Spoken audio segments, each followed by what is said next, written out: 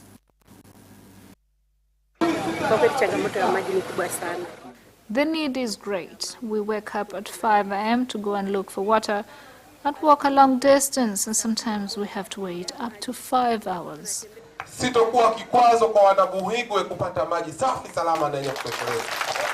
I will not be an obstacle for you to get clean and safe water.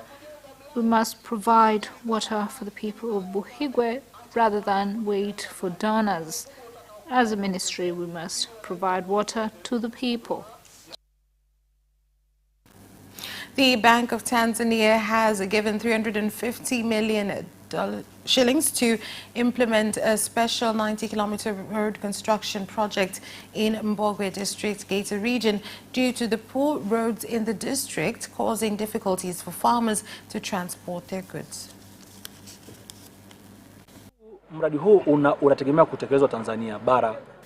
This project is expected to be implemented in the whole of Tanzania mainland in 25 regions. 4 regions will have an upgrade of its main roads. This project will help to a large extent address challenges faced on our roads.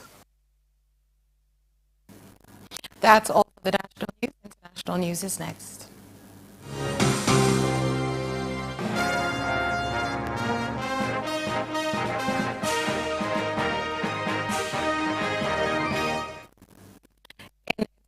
News. Councillors from the Intergovernmental Authority on Development, IGAD, from East African countries have been sent to 5 parts of Uganda with significant competition as observers for the coming general elections in the country.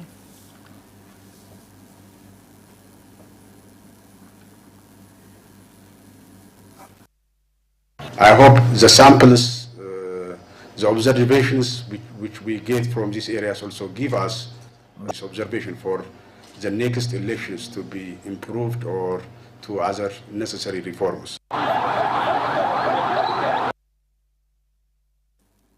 Female officers in the United Nations Organization Stabilization Mission, MONUSCO, in the Democratic Republic of Congo have asked residents of Beni, especially women, to be united towards the goal of getting peace and stopping the ongoing murders in Beni.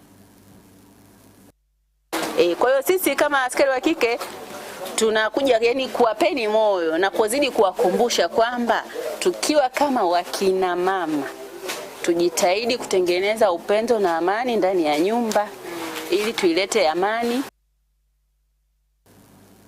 The President of Burundi, Evariste Ndayishimiye, has called on all authorities to actively take part in the fight against the spread of the coronavirus, as well as urged all citizens to take initial steps in the fight against the virus. Tumeanzisha kampeni anayejua ima kuhisi kuwa alisogeleana ima kuwa karibu na mgonjwa wa virusi vya korona ima aliyegusana na aliyekuwa karibu na mgonjwa, tunamwomba ajipimishe haraka iwezekanavyo kabla ya kuambukiza wengine na asisubiri kuona dalili, sababu kugusana na mgonjwa, ima kugusa alipogusa na kunawa mikono, huwa unakisiwa kuwa umepata maambukizi. Ninaomba kwa kusisitiza raia wote wa Burundi na hata wageni walioko hapa Burundi kuchukua hatua ya kujipimisha ili walinde familia na hata taifa. Sote pamoja tupambane na virusi vya corona. Hamwe turwanye ikiza cha coronavirus. President Paul Kagame sent a message to his counterpart in Central African Republic, President Faustin Archange Touadera, who was re-elected to serve the nation for a second time. I've come here to bring a message from His Excellency President Paul Kagame to his counterpart, the President of the Central African Republic, a message related to the recent elections, and a message related to the role of Rwanda and the contribution of Rwanda to the stabilization of this country. And we talked also about the future of this country after the elections, that this country, this government should focus on building the unity and the reconciliation of these people, and to focus on economic development for the benefit of the people of the Central African Republic. That's where we leave off with international news. We'll be back with sports after this break. Away first time, good start from Bolt. Bolt leading a moment and going away. Gay trying to go with him, and he's being dragged through to second place, but he's going to win it by 2 meters. Away first time, good start from Bolt. Bolt leading a moment and going away. Gay trying to go with him, and he's being dragged through to second place, but he's going to win it by 2 meters.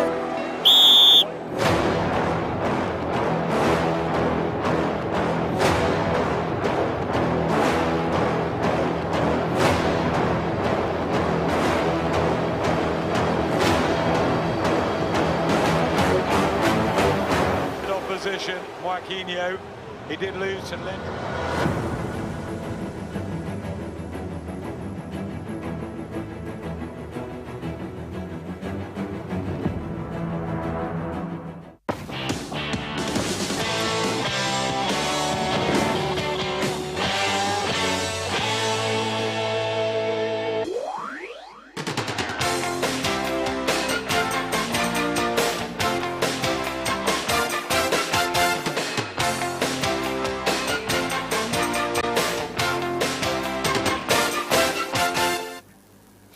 And now in sports news.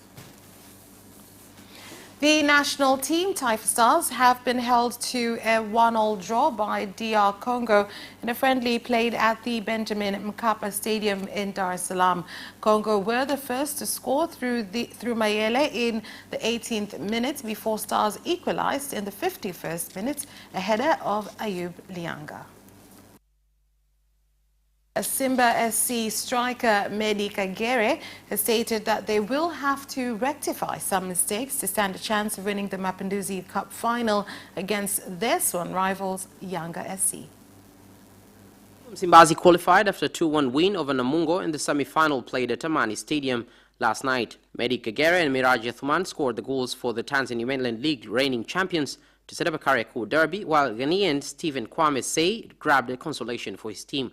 On their part, Wananchi sealed the final slot after defeating Azam 5-4 on penalties after a 1-0 draw in regular time. Team Wananchi opened the scoring the 55th minute when Twisila Kisinda found his way past the Azam backline and fired past Wubol Kaseke.